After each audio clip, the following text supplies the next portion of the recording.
up and then we'll rev it up, okay? Look in here real close here.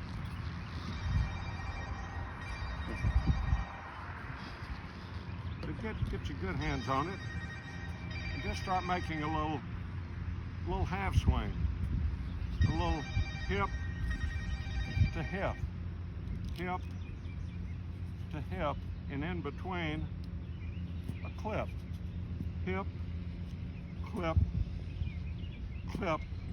We need to clip the grass under the balls. If we hit the ball in its head, it's not going to come up in the air. That's no fun. The fun is getting Whitey to fly, the ball to fly. You got to hit it in its bottom half.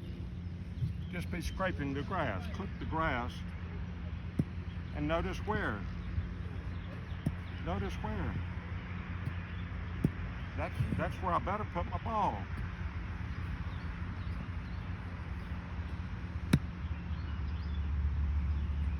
I'm just trying to clip the grass under the balls, you know what.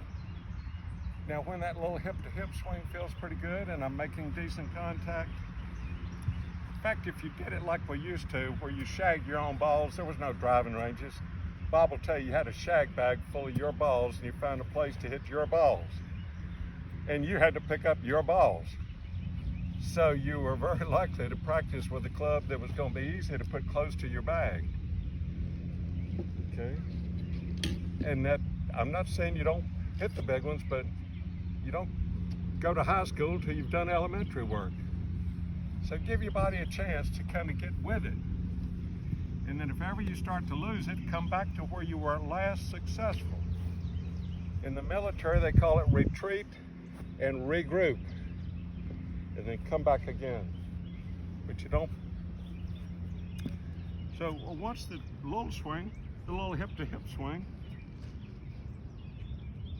like shaking hands. How you been? I ain't seen you in a while. Where you? I haven't seen you in a while.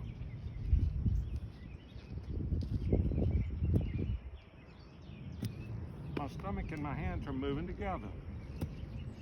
Never this, and never together. You have to have togetherness. And be very cognizant of the landing of the club, where it's touching the ground. That's a free lesson on where you better put your ball. So once the little swing's feeling decent, go to the big one at maybe a modest pace. Remember, we're warming up. You've been to a place where the music group is kind of, there's no harmony at this point. They're just blowing their horn or playing their guitar or whatever to kind of get, then they put it all together, okay? So that's the way to start your practice, with some degree of intelligence. Don't park the car like I told you. Run to the tee, grab big dog and start swinging from the, it's just, accept the fact they all count one. Pay attention to the ones, the low-hanging fruit. This should be the low-hanging fruit, easier. Not easy, but easier. So when you do get to the range, that would be a wise way to start. So I would suggest you get your lofted wedge in your hands and wake up your swing with some little half swings, and then slowly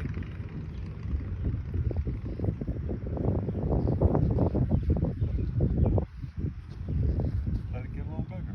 Okay? Let your swing grow. Let your swing grow from hip to maybe shoulder,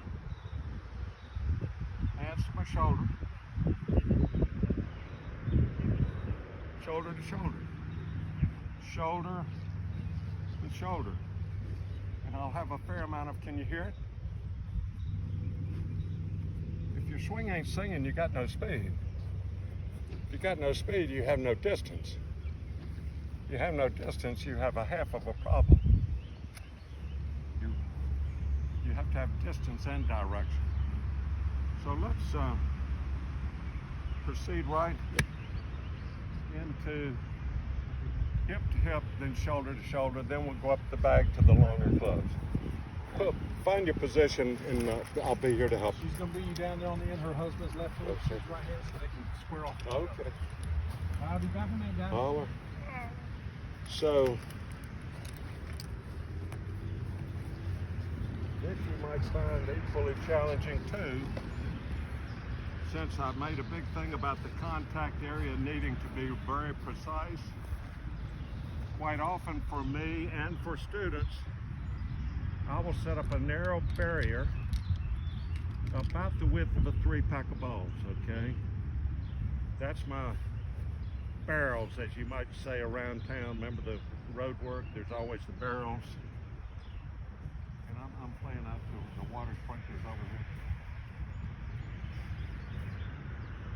So through this gate, if I hit this tee or that one, my contact is not going to be any good. So I've got to train myself to get my club swinging through this gate.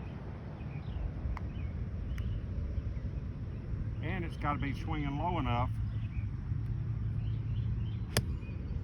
to either bend that tee over or make it jump out of the ground. Through the gate, turn one piece of wood into two, or make it do a flip. Then when you can do that, take the ball off the middle tee and put it right on the grass. That's the ultimate challenge. The pros can do it quite precisely every time. I can do it a fair portion of the time.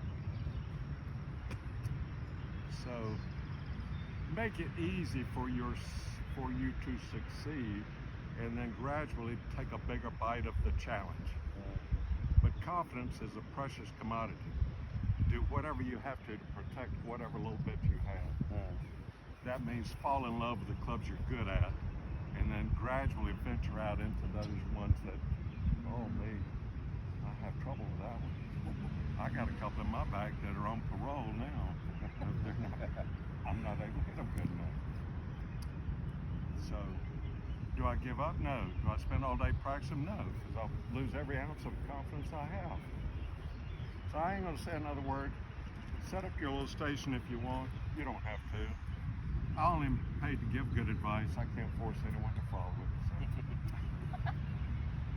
So. It's the game you say may be your own, I tell people. So, let's see, we got 1, 2, 3, eggs. I call them eggs, my grandson's love eggs. Hey, Gramps, let's crack some eggs. Let's go crack some eggs. I'll make another spot down here for somebody. No. I thought they were going to share it. Are you all sharing? Yeah. I think so. Yeah, Okay. because he's left. Okay. Well, do whatever you want, but I would half swing it till I kind of woke up, got my fingers and wrists to wake up a little, and my hand coordination was decent, and I was clipping some shots.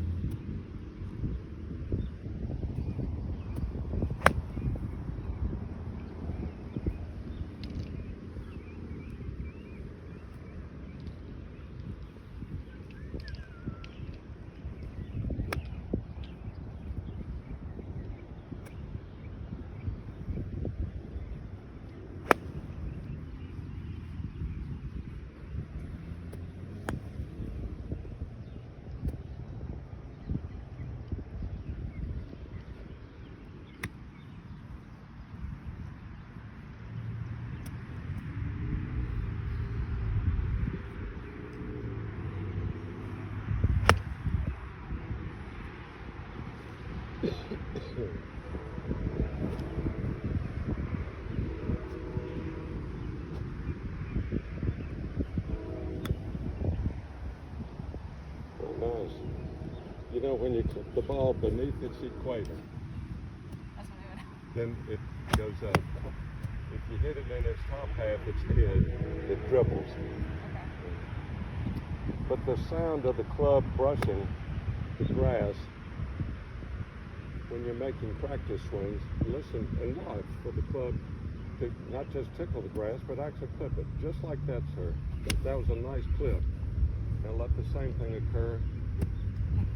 And the occurrence of the ground early will generally mean You know the shot they call it, a little overweight. And then the ones where it's hit in all ball, no ground is the thin one that scoots. The one in between is the one the pros hit. And that's our challenge. That's the challenge, to get a good landing. And that is a good swing again, a fraction before. So here's a good practice drill to clean that up. And we're going to get more down to, once you have a pretty good movement like we do, I'm seeing a good posture. I'll closely look at your group because that's critical, but I'm guessing it's both of them. I'm seeing your right leg.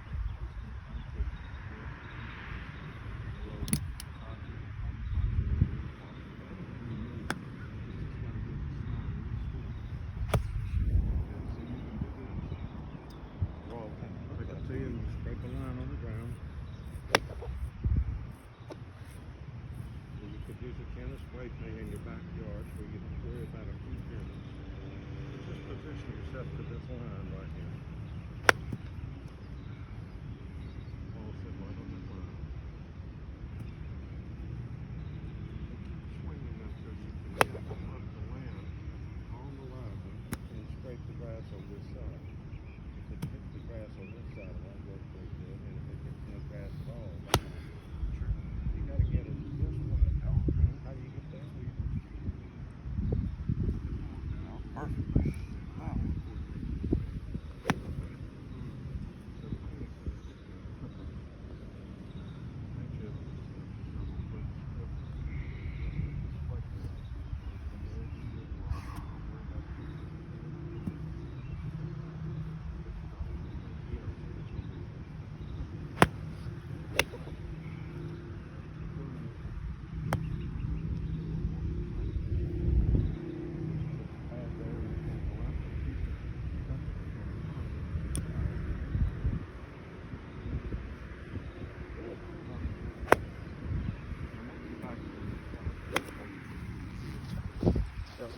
Pause y'all and start y'all back up for the next video.